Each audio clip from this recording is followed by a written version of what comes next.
Night settles over Honolulu like a warm blanket, and the Pacific glows with hotel lights and neon. It is the late 1960s, and for most American agents stationed here, crime still has a familiar shape. They know the Italian-American families on the mainland, the local hustlers, the quiet deals made in back rooms. They know how a bookmaker speaks, how a loan shark dresses, how a frightened witness looks away. Then, almost quietly, something new appears. In the back alleys behind Waikiki's bars, in the upper floors of nondescript buildings, a different kind of visitor begins to surface. The reports arrive slowly at first. Men from Japan, very polite, very controlled, not hiding exactly, but not quite visible either.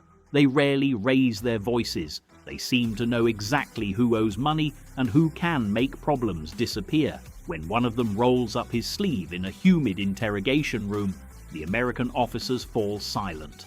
From shoulder to wrist, his skin is inked in dense, swirling patterns. Dragons, waves, blossoms, masks, colors and lines melted into one continuous image. Not a simple emblem or a small gang symbol, but an entire story drawn into the flesh. As they watch, they realize something else. The little finger on his right hand is shorter than it should be.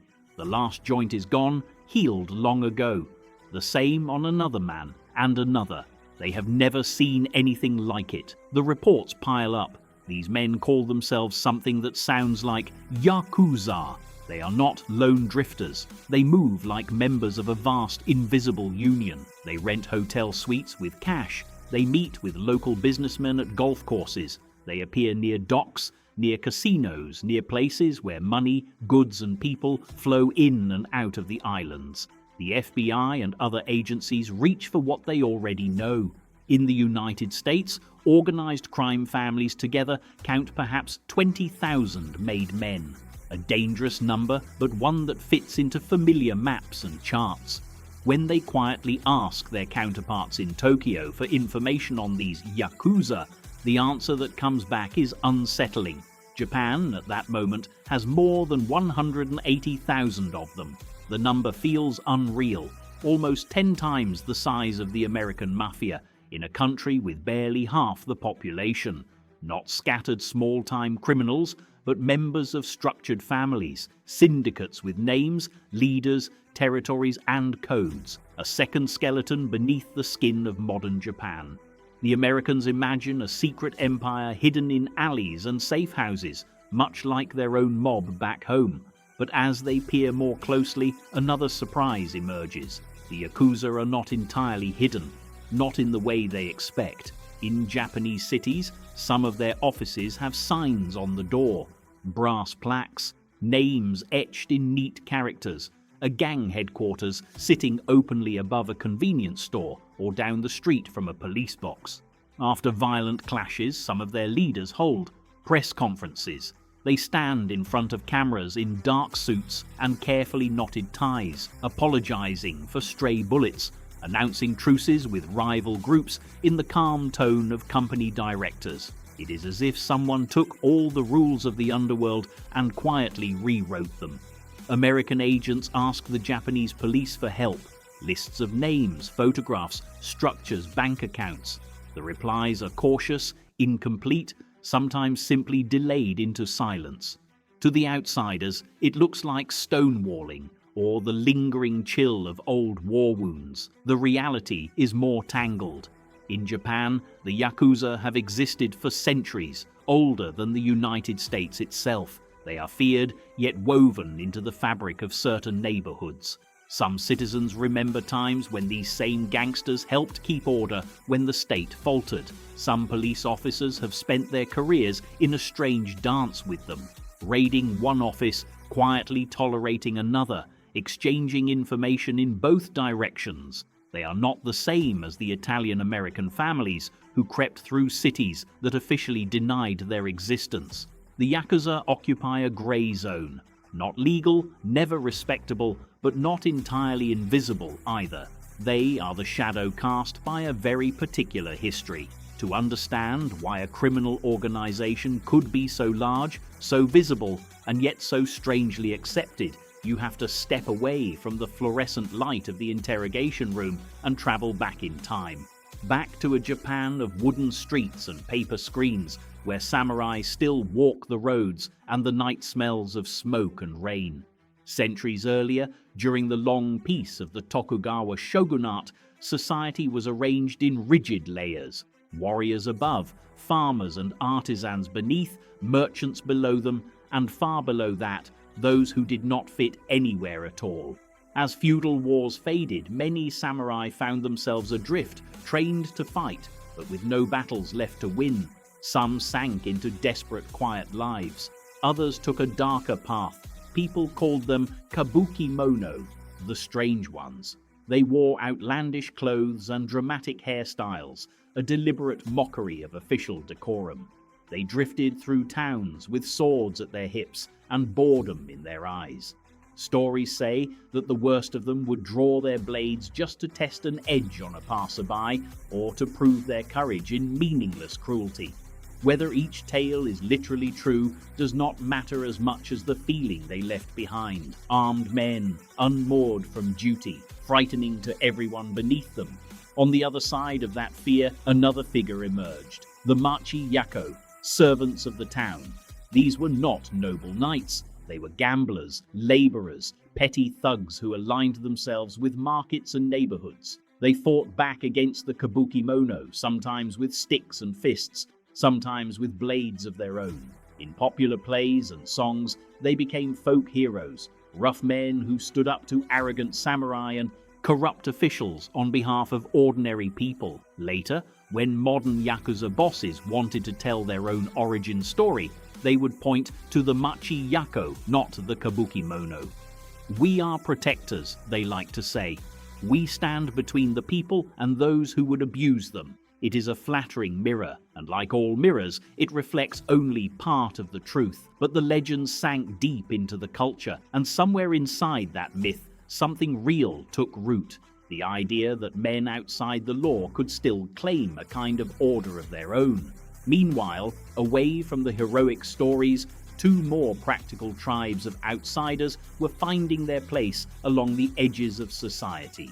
One wandered from town to town with cards and dice, the Bakuto, professional gamblers. They set up games in the back of inns, under bridges, in makeshift shacks by the roadside.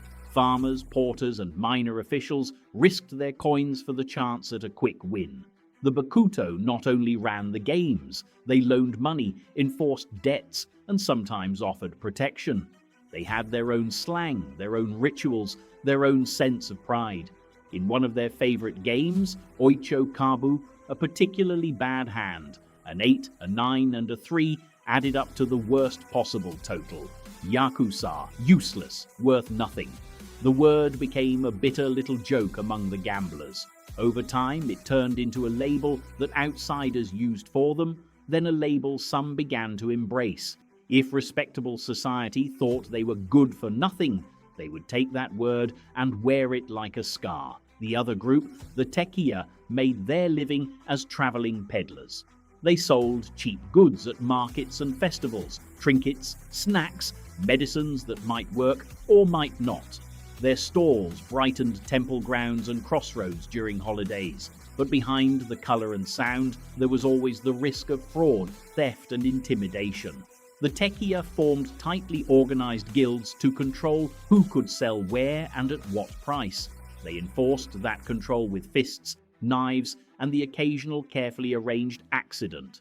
Both Bakuto and tekiya developed hierarchies that would feel strangely familiar to anyone who later studied the Yakuza.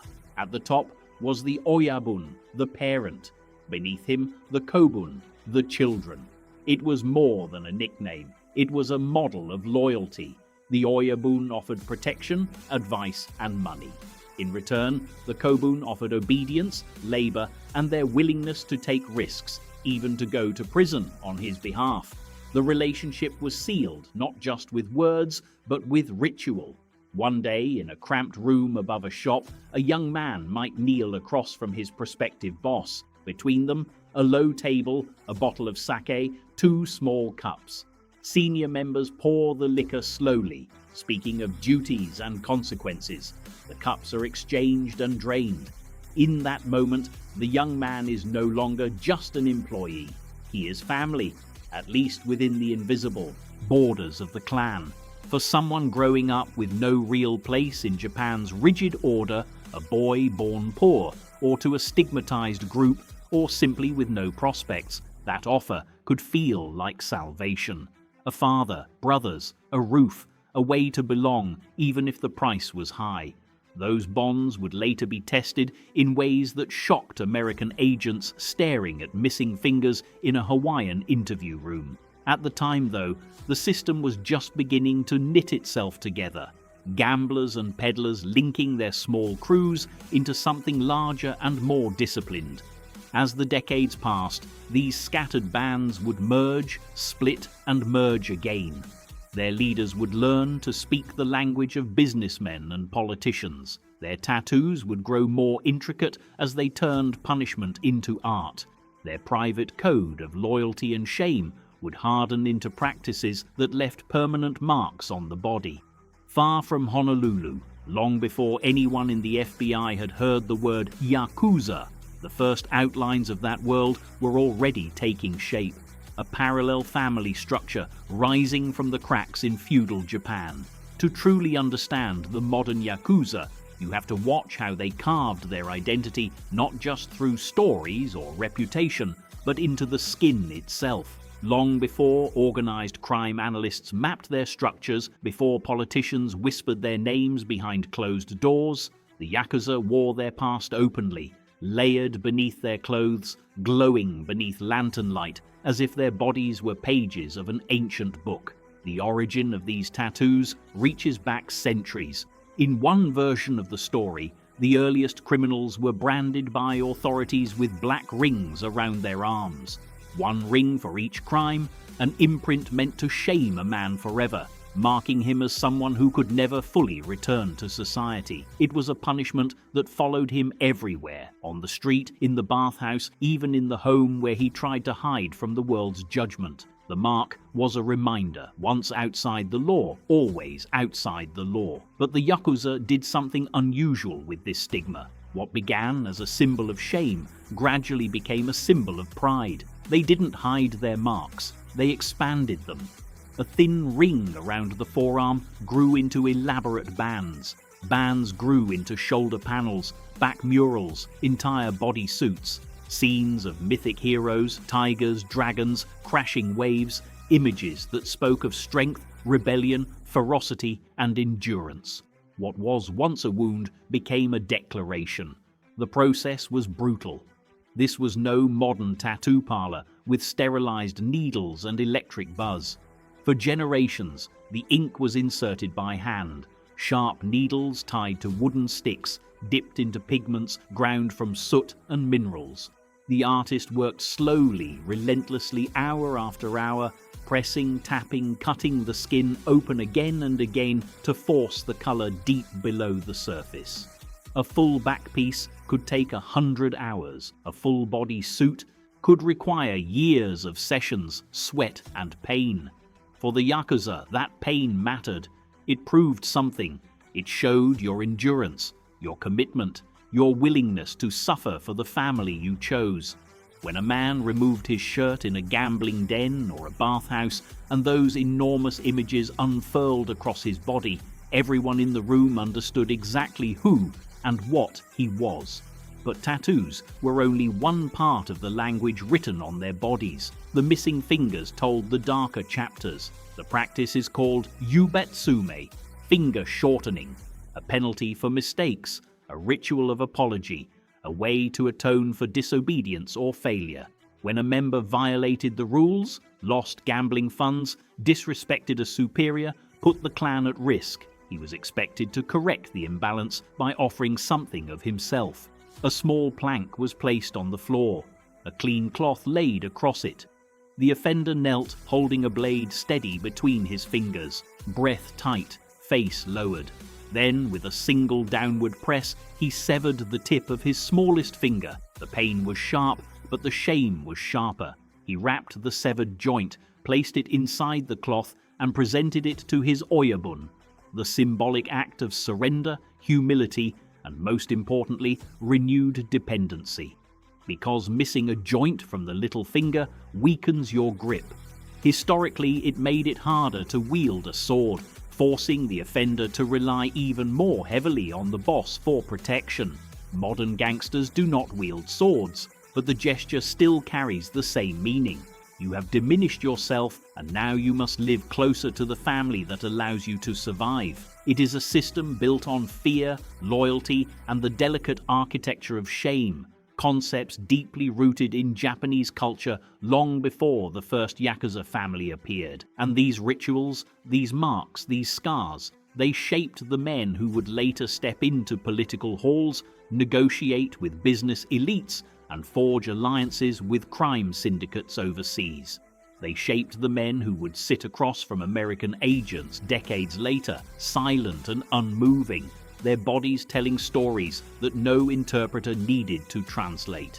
As Japan evolved, from samurai to empire, from empire to ashes, from ashes to economic powerhouse, the Yakuza evolved with it, sometimes in the shadows, sometimes in plain sight, but always adapting, always anchored by the old codes carved into their flesh.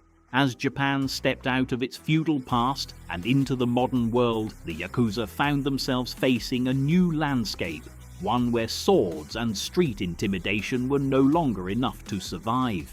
The nation was changing rapidly. Power was shifting from warriors to politicians, from local lords to central government, from traditional markets to industrial empires, and the Yakuza, if they wanted to remain relevant, had to evolve with the country that had shaped them.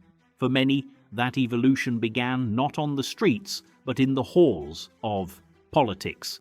The Meiji Restoration of the late 19th century cracked open a door the Yakuza would later walk through.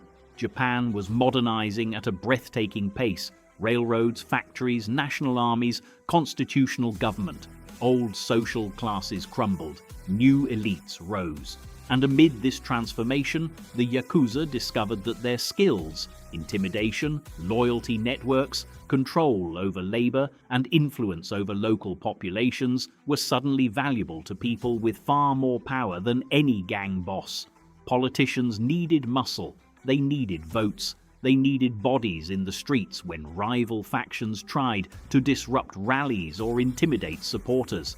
And who better to provide that force than organizations already built around discipline, hierarchy, and fear? But the first man to truly exploit this connection wasn't a Yakuza boss. He was an ultranationalist. His name was Mitsuru Toyama, and by the late 1800s he had become a legend. A man who romanticized the old samurai world and despised the Western reforms reshaping Japan. He believed the country was losing its soul, drifting away from honor and tradition. His mission became simple: restore Japan's purity, restore its strength, restore its destiny. To do that, he needed followers who were fearless, loyal, and unafraid to get their hands dirty. So he turned to the people who already lived outside the boundaries of respectable society. He turned to the Yakuza. Under Toyama's influence, gang members were transformed from neighborhood gamblers and street enforcers into political tools. They disrupted left-wing gatherings, intimidated opponents, and protected nationalist leaders during times of unrest.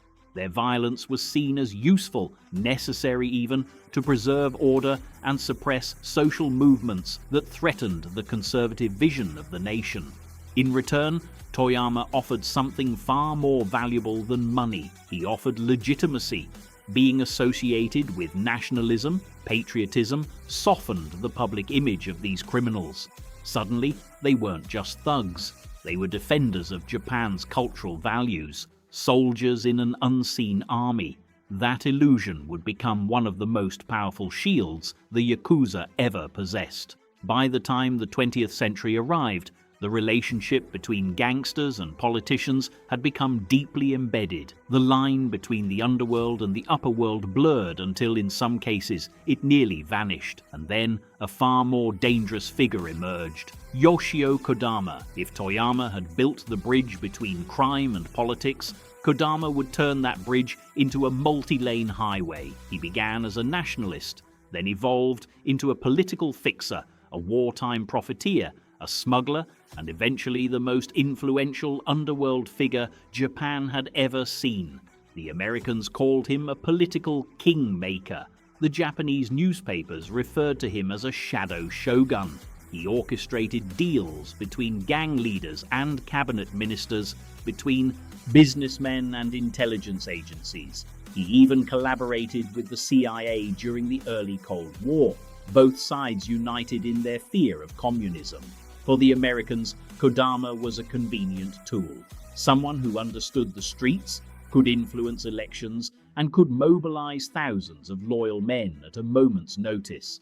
For Kodama, the Americans were an opportunity, a doorway into international power. With his help, the Yakuza moved deeper into the heart of Japan's political system.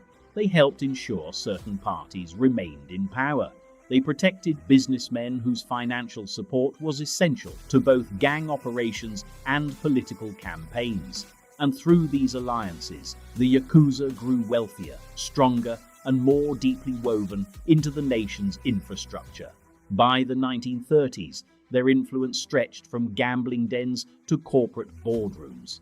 By the 1940s, they were a force that both the military police and government officials privately acknowledged, and sometimes relied upon.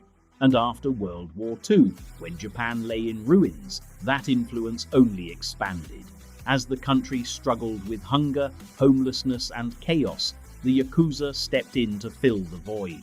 They distributed food on the black market. They organized labor crews to clear rubble and rebuild neighborhoods. They maintained order in districts where police forces were overwhelmed. To many desperate citizens, they were criminals, but they were also providers. That complicated relationship would define the post-war era. It would allow the Yakuza to move freely between shadows and sunlight, between back-alley gambling dens and political offices. It would shape everything that followed. When World War II ended, Japan was a nation in pieces, physically shattered, morally exhausted, and stripped of the identity it had built over centuries. Cities lay in ruins. Food was scarce. Millions were displaced. And hovering over everything was the presence of a new occupying force, the United States. Under normal circumstances, the fall of a nation's criminal underworld might be expected during such chaos. But in Japan, the opposite happened. The Yakuza grew stronger. The black market exploded almost overnight. With the government unable to supply the population's basic needs, people turned to whoever could offer rice, clothing, tools, or medicine. Even if those goods came through illegal channels, the Yakuza stepped into this vacuum effortlessly. They controlled warehouses, transportation lines, stolen military supplies, and smuggling routes across Asia. In a starving nation, they became gatekeepers of survival. Ironically, many citizens began to view them not as predators, but as providers. Their reputation softened, reshaped by necessity. The same tattooed men who once intimidated neighborhoods were now ensuring that families ate, that neighborhoods received fuel, and that the powerless had someone, anyone, to rely on. But the most surprising element of the post-war period wasn't the Yakuza's rise. It was how the Americans responded to it. General MacArthur and his administration knew the gangs existed. They knew these groups dominated the black market. They knew they had the power to either stabilize or disrupt entire cities. Yet the Americans didn't dismantle them. In many cases, they indirectly empowered them. The reason was simple: fear. With the Soviet Union expanding its influence across Asia and China undergoing its own communist revolution, Washington feared that Japan might be next. And in a world divided by ideology, the Americans saw the Yakuza, ultra-nationalist, fiercely anti-communist, deeply rooted in local communities, as a lesser evil, a tool rather than a threat. Kodama and others like him recognized this immediately. They built connections with American intelligence officers, they offered information, influence, and local enforcement. In return, they received money, protection, and political leverage. It was a relationship neither side openly acknowledged, but both relied upon. Meanwhile, Japan was rebuilding. Entire industries sprang back to life. Construction companies received government contracts, corporations began to rise, and everywhere money flowed, the Yakuza followed. They inserted themselves into labor unions, controlling which workers appeared at construction sites and harbors. They offered security services to businesses recovering from wartime collapse. They invested in entertainment districts, gambling parlors, bars, and cabarets that attracted both locals and American soldiers. The underworld was no longer something separate from society. It pulsed through the veins of a country reinventing itself. And at the center of this rebirth were two emerging powerhouses, the Yamaguchi Gumi in Kobe and the Inagawa Kai near Tokyo. These syndicates began absorbing smaller gangs or forcing them out entirely. They were no longer scattered networks, they were organized crime corporations. No boss symbolized this transformation more than Kazuo Taoka, the legendary leader of the Yamaguchi Gumi. Cold, strategic, patient, and ruthlessly effective, Taoka rebuilt his syndicate from a regional group into the most feared organization in Japan. Under his leadership, the Yamaguchi Gumi expanded into extortion, construction, entertainment, gambling, and labor management. His influence spread across dozens of prefectures. Rival bosses either submitted or disappeared. Taoka didn't shout or grandstand. He didn't need to. His authority was absolute, carried quietly in the posture of his men, in the way no one dared challenge his decisions. In a Japan desperate for stability, he offered a version of order, violent, yes, but predictable. And in the shadows of rebuilding cities, predictability was a rare commodity. Yet even as the Yakuza expanded domestically, Japan's prosperity crafted new opportunities abroad. Migration, trade, and tourism opened channels the gangs were eager to explore. Hawaiian Islands saw early traces of Japanese gang activity. American intelligence reports quietly warned that tattooed criminals with missing fingers were appearing in Pacific territories. But few understood the structure, discipline, or ambition of the syndicates arriving on US shores.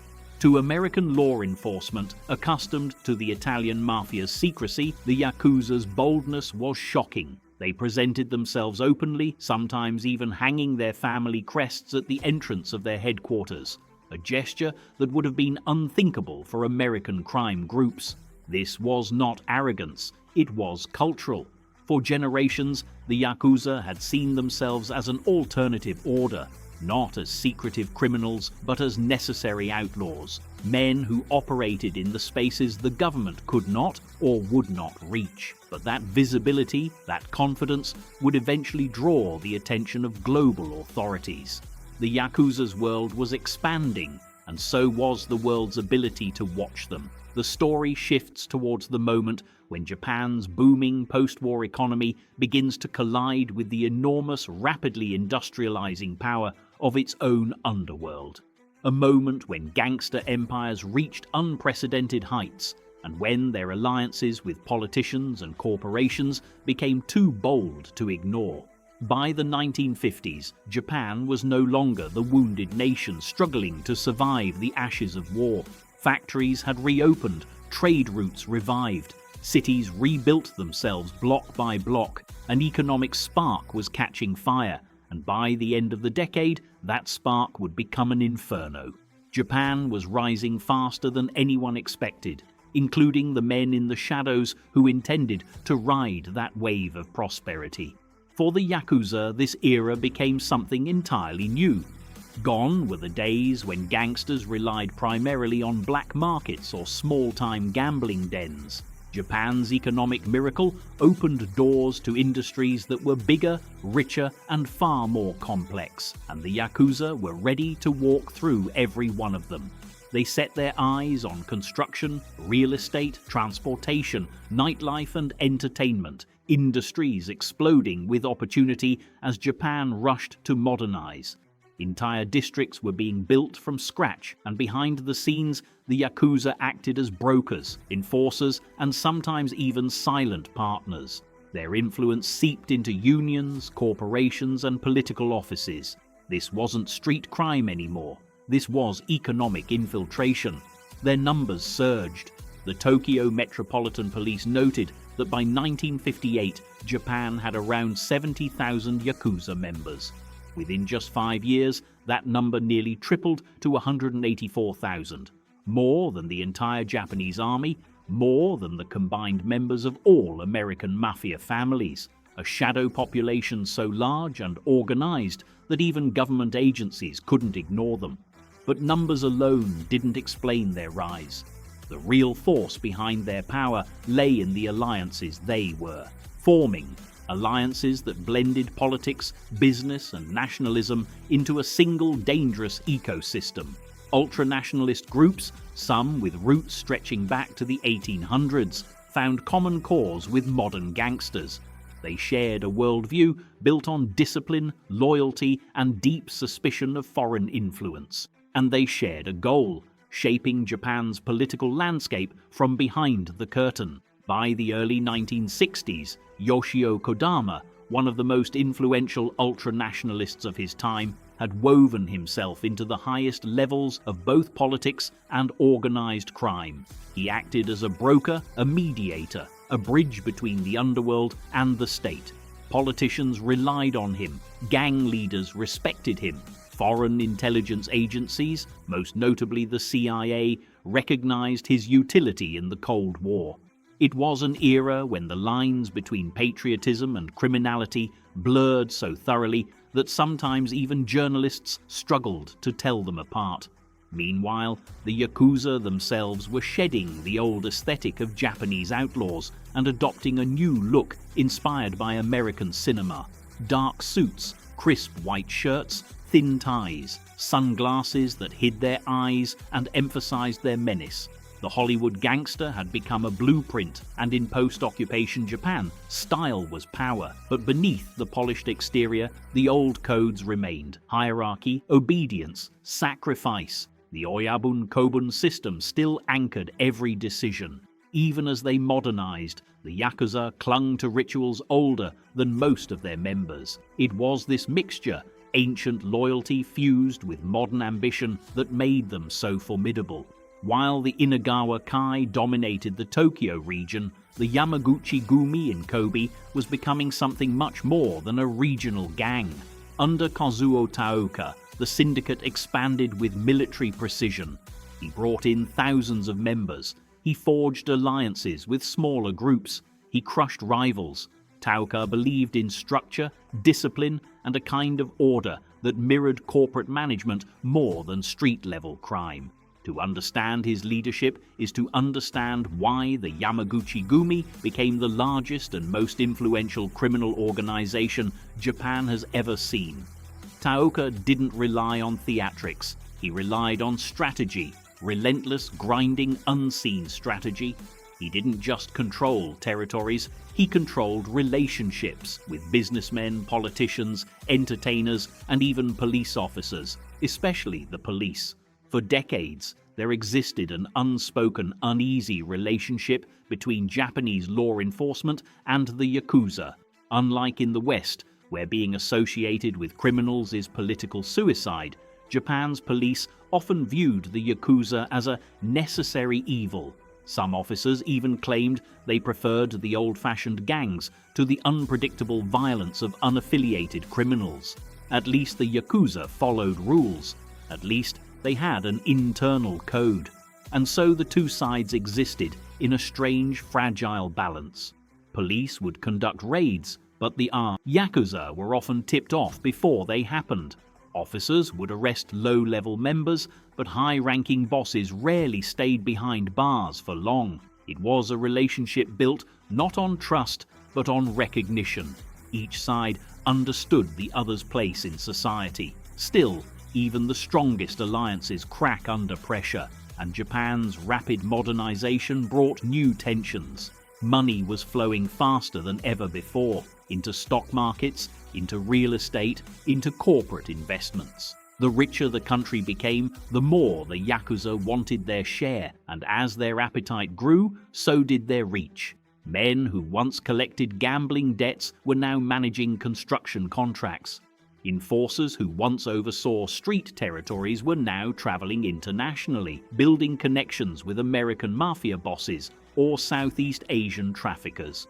A new kind of Yakuza was emerging, one that looked less like a traditional gangster and more like a businessman with a very dark portfolio. Japan was becoming a global power, and the Yakuza were becoming a global threat. By the early 1970s, Japan had rebuilt itself into an industrial powerhouse. Neon lights glowed over Shinjuku, factories hummed through the night, and investors whispered about the Japanese miracle. Yet beneath the polished chrome and rising skyscrapers, another force was growing, quieter, older, and far more adept at navigating the shadows. The Yakuza had not only survived Japan's reconstruction, they had woven themselves into its foundation. Kazuo Taoka, the formidable leader of the Yamaguchi Gumi, now commanded a syndicate that stretched across dozens of prefectures. His organization resembled a corporation more than a crime family. He built systems, delegated authority, and created a hierarchy so efficient that even police investigators privately admitted they couldn't match his structure. Under Taoka, the Yamaguchi Gumi didn't just control neighborhoods, they controlled sectors. They were in construction, entertainment, labor unions, shipping, gambling, nightlife, loans, and even aspects of the political machine. Their influence seeped into boardrooms and election campaigns. Their presence shaped negotiations that ordinary citizens never heard about, yet felt every day in the prices they paid, the businesses they frequented, and the streets they walked. But Taoka wasn't the only architect of this new underworld. In Tokyo, the Inagawa Kai was rising rapidly, creating a parallel empire. And in the background, Yoshio Kodama, ultra-nationalist, fixer, political manipulator, continued to act as the bridge between gangsters and politicians. He was the shadow hand behind countless political deals, the unseen force shaping Japan's post-war direction. This alignment of criminals, businessmen, and politicians created a network so extensive, so deeply rooted, that even foreign governments noticed. American intelligence agencies quietly observed the structure of these groups, noting how they operated with military discipline and corporate ambition. But understanding the system was not the same as stopping it. Japan's prosperity of the 1970s only fueled the Yakuza's ambitions. Money was everywhere, flowing through real estate, pouring into nightclubs, filling the pockets of developers and corporations. Wherever wealth accumulated, the Yakuza followed, offering protection, collecting debts, influencing contracts, and resolving disputes with methods that never appeared in legal textbooks. Their power grew so large that some gang bosses began hosting press conferences, openly announcing truces, acknowledging casualties, or explaining internal conflicts. In America or Europe, such behavior would be unthinkable. But in Japan, the Yakuza operated in a strange middle ground, not legal, not fully outlawed, but unmistakably embedded in society. And then, in 1978, everything changed. Kazuo Taoka, the man whose leadership shaped an entire era of organized crime, was nearly assassinated. He had been relaxing in a Kyoto nightclub, surrounded by trusted lieutenants, when a young member of a rival clan approached him and fired point blank. The bullets hit Taoka in the neck, and the nightclub erupted in chaos. His men rushed him out, shielding him with their bodies, racing him to safety. Taoka survived, but he was never the same. The wound weakened him, but the implications weakened his syndicate even more. Because in the Yakuza world, vulnerability invites ambition. Rivals sensed opportunity. Internal factions sharpened their knives. A syndicate as large as the Yamaguchi Gumi could not survive long without a strong, unquestioned leader, and Taoka, once iron-willed and unshakable, could no longer impose that authority. Revenge came quickly. The young gunman was found dead soon after, tortured, executed, left as a warning. But the message was clear. If someone could shoot the godfather of Japan's largest syndicate in public, no one was untouchable. A gang war erupted almost immediately. Streets in Osaka and Kobe became battlegrounds. Daylight shootouts erupted between rival groups. Civilians watched from behind closed doors as men in dark suits and white shirts exchanged gunfire in alleys and intersections. For the first time since Japan's reconstruction, the Yakuza's violence spilled openly into public view. While the bloodshed continued, Taoka's health deteriorated. Years of leadership had taken their toll, and the assassination attempt accelerated his decline. In 1981, he suffered a fatal heart attack, ending a 35-year reign that shaped the modern Yakuza more than any other figure.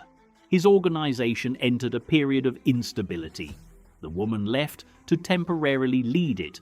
Taoka's widow Fumiko became the first female leader in Yamaguchi Gumi history. It was a symbolic move meant to prevent internal collapse, holding the syndicate together until a new male successor could be chosen. But with thousands of ambitious lieutenants beneath her, unity was fragile. It wasn't until 1984 that a new official godfather emerged, but by then, the landscape had shifted.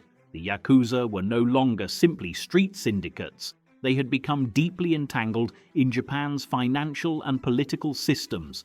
Their operations grew more sophisticated, their reach more global, their ambitions more dangerous. During these decades, scandals began unraveling the alliances that had once made the Yakuza untouchable. The most infamous was the Lockheed bribery scandal, an international corruption case that exposed the deep ties between Yoshio Kodama and high-ranking politicians. When the scandal broke, the Japanese public was outraged. Kodama became a symbol of everything corrupt about the system.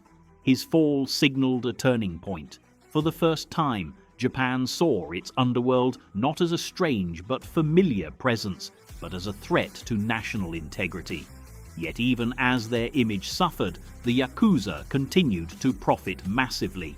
They invested in booming markets, manipulated corporate deals, bought real estate, and forged alliances with foreign criminal organizations. Their influence wasn't shrinking, it was expanding, just moving deeper underground. The 1980s would bring them more wealth than they had ever imagined, but that same wealth would expose them to greater scrutiny than they had ever faced. In the next part, we enter the era of the bubble economy, when Japan soared to economic heights the world had never seen, and the Yakuza became billionaires almost overnight. It was their golden age, and the beginning of their downfall. The 1980s arrived like a tidal wave, bright, loud, and overflowing with money. Japan was no longer an emerging power. It was the economic miracle the world couldn't stop talking about. Skyscrapers went up so fast that entire neighborhoods transformed in a matter of months. Land prices in Tokyo skyrocketed until a single district was worth more than entire countries. Banks were overflowing with cash. Investors believed the good times would never end, and the Yakuza were ready. They had already embedded themselves in construction, entertainment, nightlife, transportation, and real estate. But the bubble economy was different. It wasn't just business, it was an opportunity to become richer than any criminal syndicate in Japanese history. They watched land prices rise like fever. They studied markets that ballooned overnight. And when corporations started to drown in excess cash, the Yakuza stepped in with a plan. They began buying real estate, huge properties, sometimes entire blocks. They invested in stocks with the money they made from extortion, gambling, and trafficking. They took out loans from banks desperate to push credit into the economy. And as prices soared higher and higher, their profits multiplied at an impossible pace.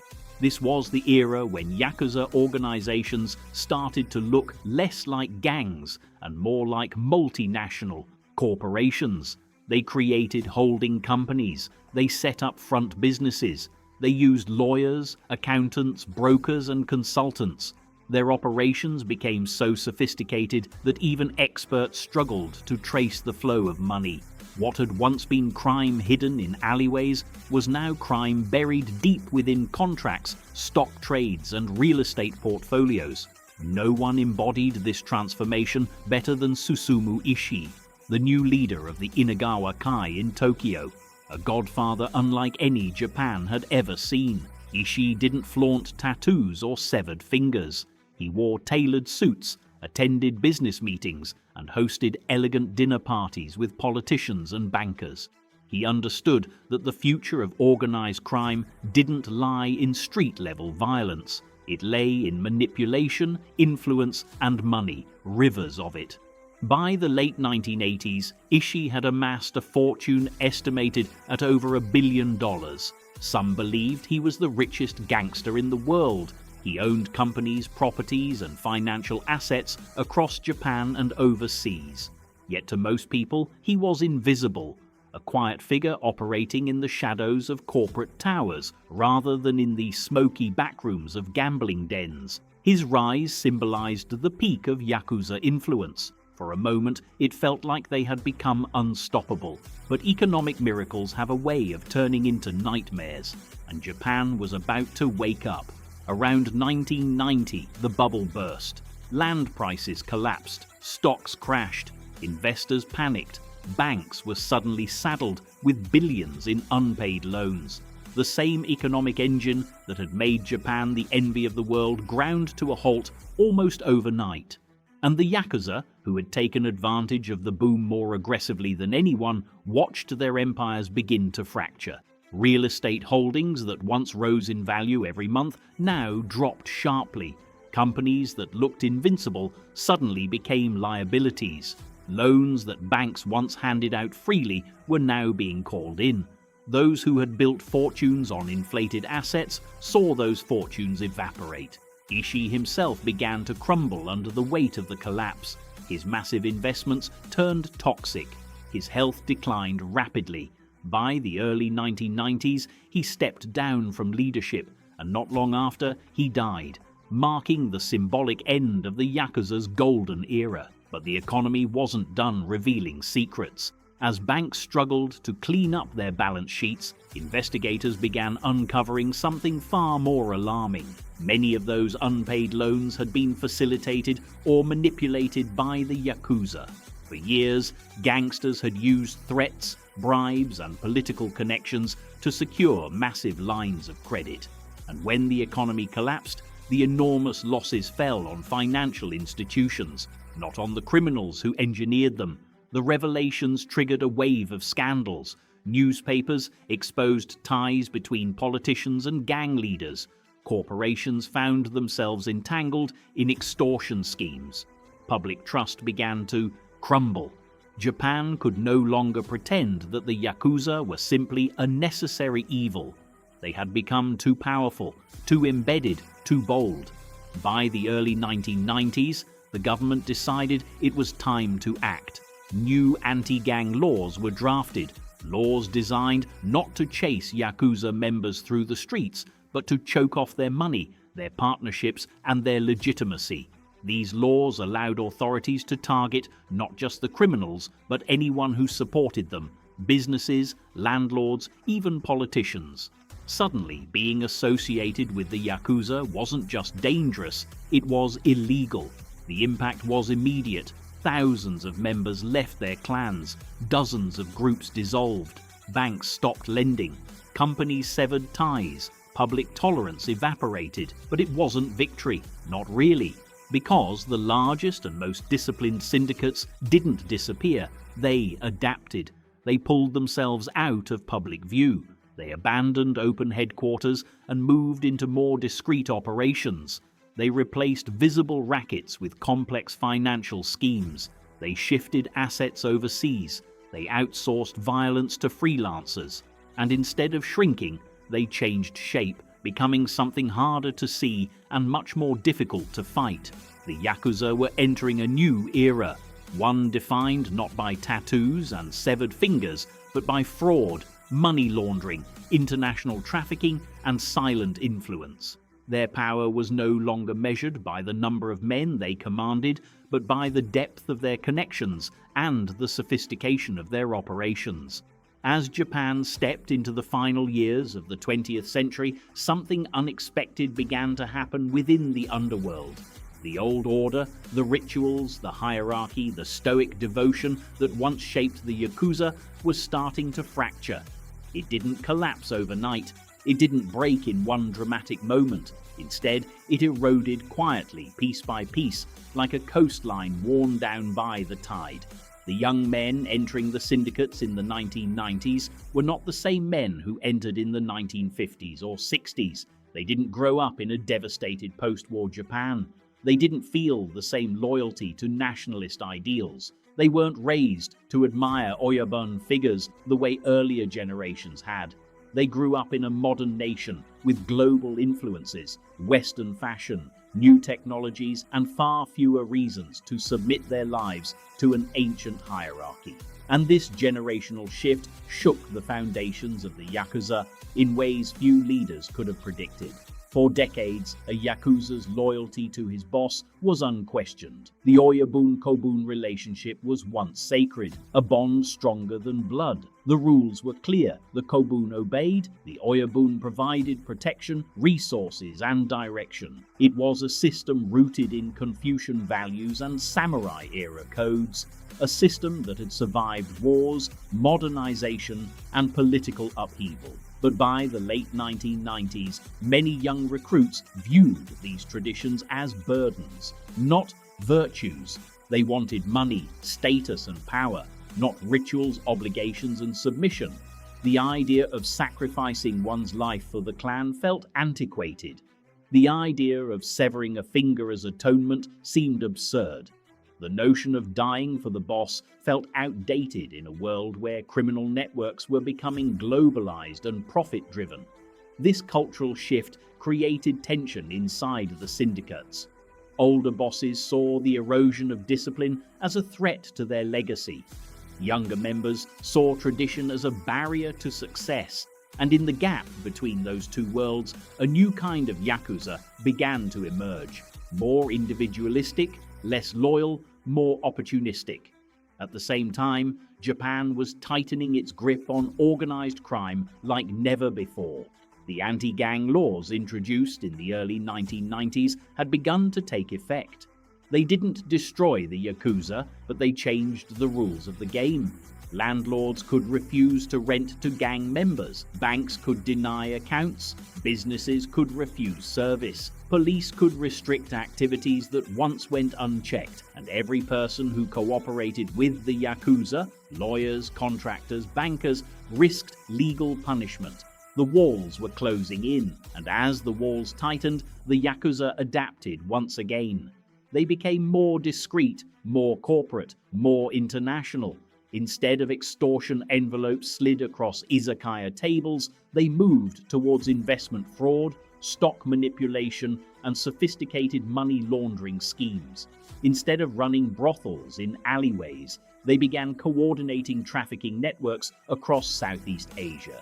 Instead of settling disputes with open street violence, they hired freelance enforcers, men with no tattoos, no missing fingers, no official affiliation, ghosts who left no trace. This new underworld was harder to detect, harder to prosecute, harder to define. Meanwhile, Japan's economy continued to stagnate after the collapse of the bubble. Companies downsized, banks faltered, public frustration grew. And in this instability, the Yakuza found new opportunities. Many legitimate businesses, struggling to survive, turned to them for loans or protection. Corporate scandals increasingly revealed hidden Yakuza ties. And as globalization expanded, so did the criminal markets available to them. Methamphetamine, heroin, cocaine, weapons, human trafficking, counterfeit goods, cyber fraud, international gambling. The Yakuza now operated through networks that stretched into Russia, Southeast Asia, the United States, South America, and Europe.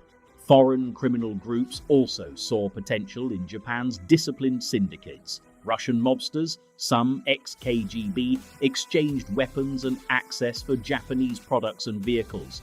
Colombian cartels explored smuggling routes into Tokyo. Chinese triads engaged in joint ventures ranging from trafficking to financial crimes. The underworld had gone global, and Japan was now an important node in an international web of crime. Yet amid all this expansion, the heart of the Yakuza was changing, and not for the better.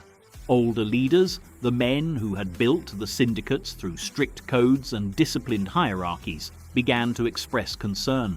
They saw greed replacing honor. They saw selfishness replacing loyalty. They saw their carefully crafted systems cracking under the weight of modern ambitions. One veteran boss put it plainly: today they don't care about obligations, tradition, respect, or dignity. There are no rules anymore. He wasn't exaggerating. Younger members were increasingly reckless, unpredictable, and harder to control. Some challenged their own leaders, some openly defied the rules. Others abandoned their clans entirely, operating independently and dragging the Yakuza name into scandals that embarrassed the old guard. The media noticed, the public noticed, and soon the Japanese government escalated its crackdown. Laws became harsher, penalties became heavier, police surveillance intensified. Businesses were given more power to reject any suspected gang affiliation. Even civilians were encouraged to report Yakuza activity. The result was devastating for recruitment. Young Japanese men, unlike previous generations, did not romanticize the Yakuza lifestyle. They didn't dream of tattoos, rituals, or underground honor codes. They dreamed of stable jobs, modern lives, and futures untouched by shame. Membership numbers plummeted, the syndicates shrank, and for the first time in their centuries-long history, the Yakuza faced something more dangerous than rival gangs or police corruption. They faced irrelevance. The underworld was transforming into something the old bosses barely recognized, and the struggle between past and present, between tradition and evolution, was tearing the Yakuza world apart from within. By the dawn of the 21st century, the structure of the Yakuza looked familiar on the surface: families, ranks, rituals, hierarchies, but beneath that surface, everything was shifting. The old ways still existed, but they were like artifacts preserved in a museum, respected, displayed, but no longer shaping the daily behavior of the new generation. Japan, too, had changed. Technology had redefined how people worked, communicated, and committed crimes. Surveillance cameras watched over cities that were once comfortable with turning a blind eye. Digital banking replaced the cash-heavy systems the Yakuza had relied on for decades. And a younger population, raised on modern values, no longer feared the tattooed suited men who once controlled neighborhoods with a mere presence. Yet even with their declining numbers and fading authority, the Yakuza were far from finished. The criminal world had become global, and the syndicates that survived understood that the future lay beyond Japanese borders. They followed the flow of global trade, studying how money moved across continents and how products, legal or illegal, could slip through the cracks of international systems. This era ushered the Yakuza into new forms of criminal enterprise that would have been unimaginable a generation earlier. Instead of guarding gambling dens, they learned to navigate offshore bank accounts. Instead of hijacking trucks, they manipulated digital transactions. Instead of intimidating local shop owners, they built partnerships with foreign cartels, cyber criminals, and traffickers who operated across oceans. Some Japanese corporations, still unaware of the scale of the transformation, unknowingly purchased materials, land, or services from companies secretly backed by Yakuza money. The syndicates hid behind carefully constructed layers of shell companies and consultants, allowing them to influence markets without ever revealing their names. And while Japan increased pressure on traditional gangsters, foreign soil became a refuge. Members traveled to Southeast Asia, where law enforcement was weaker and opportunities were plentiful. They traded in drugs, weapons, counterfeit goods, and human trafficking, crimes that carried massive profits and minimal visibility. These international networks revived syndicates that might otherwise have collapsed under Japan's tightening laws. Inside Japan, however, the shift in power was unmistakable. Rival groups no longer clashed as they once did. The old open wars, gunfights on crowded streets, revenge killings carried out in daylight were largely replaced by silent conflicts. Disputes were settled discreetly, often through intermediaries. The Yakuza had learned that modern Japan had no appetite for public violence, and displaying force only attracted unwanted police attention. But even as violence declined, something else troubling began to grow: fragmentation. When loyalty weakened and traditions faded, many members drifted away from their syndicates entirely. They became unaffiliated criminals who cared neither for honor nor hierarchy, but only for profit. These independents operated recklessly, committing crimes with none of the restraint that the old bosses demanded. They were unpredictable, harder to track, and far more dangerous to the public. Ironically, the Yakuza's decline created a vacuum. And vacuums in the criminal world rarely stay empty. In some cities, new types of gangs emerged, less organized, less disciplined, but more aggressive. Street-level groups engaged in scams, robberies, and cyber fraud without any of the codes that once shaped Yakuza behavior. For decades, the Yakuza had quietly ensured that certain lines were not crossed, civilians were off limits, unnecessary violence was prohibited, and disputes had boundaries. These new groups cared for none of that. Older Japanese citizens, who once believed the Yakuza at least maintained a crude form of order, suddenly found themselves in a landscape where no rules applied. For many longtime bosses, this was the most bitter irony of all. Some attempted to preserve the old traditions. They still performed rituals. They still held formal meetings. They still demanded absolute obedience. But these efforts often felt like imitations of a past no one could fully return to. Younger members saw modern Japan, modern crime, and modern opportunity. They wanted money, not loyalty. They wanted efficiency, not ritual. They wanted freedom, not obedience. Even tattoo culture shifted. Full-body suits, once a symbol of pride, became liabilities. Younger criminals avoided them, knowing tattoos limited access to gyms, saunas, public baths, and even employment opportunities. What had once defined the Yakuza became an obstacle to their survival. The Japanese government continued its pressure relentlessly. New regulations allowed landlords to evict anyone deemed affiliated with criminal groups. Companies refused contracts. Banks froze accounts. Even convenience stores refused entry to anyone suspected of gang ties. Being a Yakuza was no longer just dangerous. It was inconvenient, suffocating, and economically crippling. The number of registered Yakuza dropped drastically. Thousands left. Many tried to re-enter society, but their tattoos, records, and reputations created barriers that were nearly impossible to overcome. Rehabilitation programs existed, but society was slow to accept the men who had once moved in the shadows. Inside the syndicates, frustration grew. Some older leaders watched their organizations shrink to fractions of what they once were. Others sought alliances with foreign groups, hoping international revenue could compensate for domestic decline.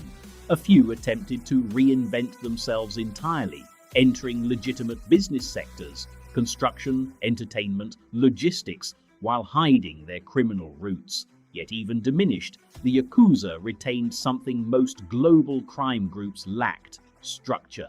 Despite internal fractures, the major families still functioned with defined ranks, clear chains of command, and long-standing financial systems.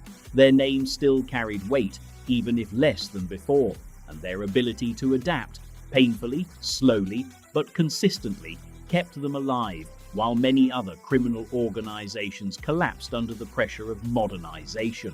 For all their losses, for all their scandals, for all the legal walls closing around them, the Yakuza persisted, not because of violence or tattoos or myth, but because they evolved every time Japan evolved, reshaping themselves to fit whatever shadows remained. Across modern Japan, the presence of the Yakuza has become quieter, thinner, almost ghost-like. Their neon-lit offices, once openly marked with family crests, have dimmed or disappeared. Their once feared parades through the streets, their funerals attended by thousands, their intimidating lines of black sedans, all have faded into memory. But fading is not the same as dying.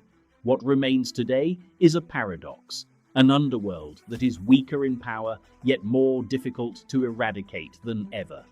Many former strongholds of Yakuza influence, construction sites, entertainment districts, nightlife zones are now under constant police scrutiny. Yet the criminal economy did not shrink, it transformed. Scams migrated online, fraudsters operated through encrypted messaging apps, money laundering shifted into cryptocurrency. While old syndicates struggled to adapt, new criminals, unbound by honor or hierarchy, exploited technologies the traditional Yakuza barely understood. This was the new battlefield, invisible, borderless, and lawless in ways the old guard never expected. Still, the major families refused to vanish. The Yamaguchi Gumi, Inagawa Kai, and Sumiyoshi Kai, reduced in number but not erased, began quietly rebuilding themselves.